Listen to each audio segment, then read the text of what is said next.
It's 1:24 in the afternoon. This video could be interrupted at any second because I'm waiting for my company to call me back with a legitimate pickup number. Happens every once in a while. My battery's getting low on my phone. It is the 22nd. I am in Burns Harbor, Indiana, and I'm delivering in St. Louis, Missouri. So if I can get my number in time and get loaded, I might actually be parked at the Madison, Illinois Maverick Yard tonight so I can go see my family. Or this could take a long time, like more than 2 hours. If it takes more than 2 hours, that will not happen. I'm just supposed to pick up a coil and take it to St. Louis. See what happens. Well, things happen fast. I am in, where am I? I'm at a crossroads in what I would call Western Tennessee. I could probably look up the town address, but it's like 4:30 in the afternoon, and I was planning on parking my truck down by there and waiting until tomorrow and get unloaded. I had six I lost the name of them now. Concrete. This happens to me, and it could be old age.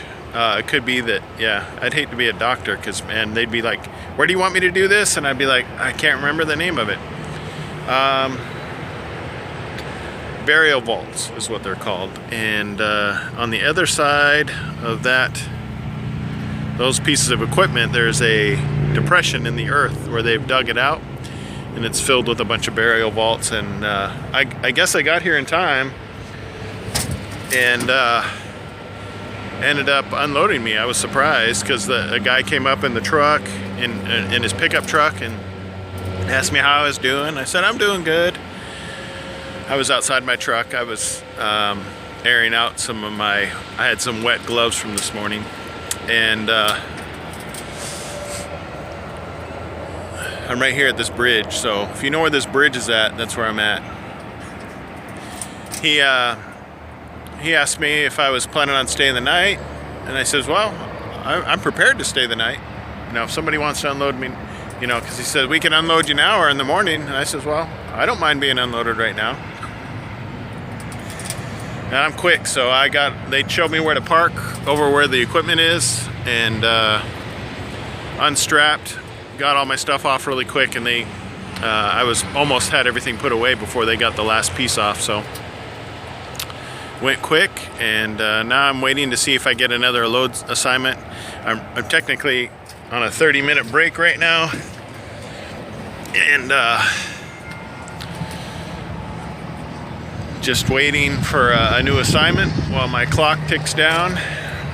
And when I first arrived, there was a Maverick truck here, and apparently he had gotten stuck and had to utilize a chain and one of their pieces of equipment, and they helped free him from the mud they call dirt here in Tennessee. It's a bit wet, so anyway, as soon as my 30-minute break is up, I'll have approximately 4 hours left on my clock. I doubt I will get a load assignment today. I don't know. They weren't planning on giving me an assignment because this was scheduled to deliver tomorrow at 10:30 a.m. They have parking here, so odds are that I would have gotten unloaded earlier than 10:30, but that's when it was scheduled. So once my 30-minute break is done, I'll continue down this road here to the left, and about, I don't know, less than a quarter of a mile is two places where trucks park, and that's where I'll go. I'm outside of the truck because the sun is hammering the heat right into my front windshield. I've got the air conditioning going in the back, but another odd thing is at this location we have a TransFlow mobile application that we can scan our paperwork, And even though I've got full coverage on my Wi-Fi, on my cell phone, and for some reason it's having difficulty uploading the document, and it's just one little document. It's never taken over 5 seconds before, and now it's just continually on that cycle of not uploading. So I'll have to do it. I'll try it again later at some other location. I started out, it was 36 degrees today, and it is now 74 degrees here. So it's nice to be here. And yeah, we'll see what gets me home.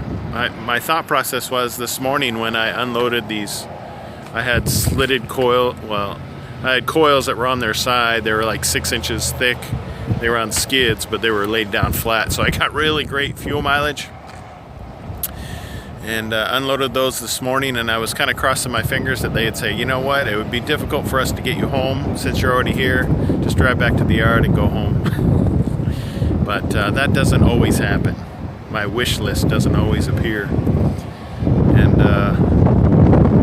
so I got this assignment. It was only 284 mile assignment plus deadheading to where I needed to pick up. So I'll get short mileage pay for this load, and it's windy here. But now that I'm unloaded and still have about 4 hours left on my clock, there is always the potential that I can get a load assignment. And I'm trying to keep the camera pointed towards something interesting while I talk and keep the hair out of my eyes because it's irritating. So we'll see. Apparently there's 2 trucks in this area that are empty, and I am number 1 on the list. So we'll see what I get, if anything, and we'll go from there. But that's it for today. It went really quick, and not much happening. So other than this, I was expecting to get here and just stay the night in my truck and unload in the morning. So this is a pleasant surprise. Every once in a while that happens. We're able to unload earlier than expected, so yeah. If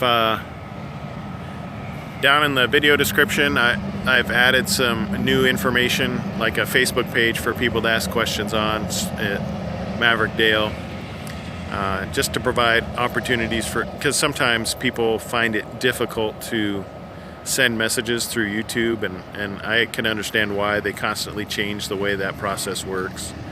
It's hard to find, and it's hard to manage your way through their new systems when they update everything. So anyway, Facebook, my email's down there, and the stuff I use in my truck, because people always ask, is also listed there. So give it a thumbs up if you like the video. It always helps out the channel. And I appreciate everybody that subscribes. And hopefully this information helps people understand what my experience with flatbedding is. It's not to say that my way's the best way or I'm the best flatbedder out there. I am willing to admit freely that I'm a highly inexperienced flatbed truck driver. Yes, I've been driving for a little over 2 years now, but there is still so much to learn and know in this job.